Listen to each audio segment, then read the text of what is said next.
Patuloy ang paghahanap natin ng paraan upang lalo nating matulungan ang ating mga kababayang registered nurses na maging bahagi ng Job Ready Program for Nurses na naglalayong matulungan ang ating mga kababayang maging registered nurse at residente dito sa Australia. Ngayon ay bibigyan natin ng solusyon ng ating mga kababayan na nahihirapang makapasa sa NCLEX o yung mga naghahanap ng cheaper OSCE. Ito ay ang competence assessment ng New Zealand at naririto ang ilang mga hakbang upang may sagawa ito. Una, kinakailangan mo ng authentication and verification ng iyong mga dokumento mula sa CGFNS, accredited third-party organization ng Nursing Council of New Zealand na magsasaliksik kung genuine ang iyong mga dokumento. Kalawa, dapat mong tapusin ang 2 free online courses ng Welcome to Aotearoa ng New Zealand. Ito ay mandatory sa lahat ng mga nurses na nagnanais maging registered nurse sa New Zealand. Ikatlo, ikaw ay sasailalim sa competence assessment. Ito ay binubuo ng MCQ o multiple choice question type of test at ng OSCE.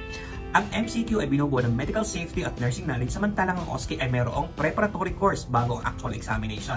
Ang preparatory course ay gagawin sa University of Canterbury sa Christchurch, samantalang ang OSCE ay gagawin sa Nurse Maude sa Christchurch pa rin. Ika-apat, kapag ikaw ay registered nurse na sa New Zealand, atin ang gagawin ang Trans-Tasman Recognition kung saan dito ka pa rin sa Australia magiging registered nurse at residente. Ito ay isasagawa ng RPS Migration. Tumutok lamang dito sa RPS TV para sa mga detalye ng programang ito. Kay RPS, sulit ang bisa mo!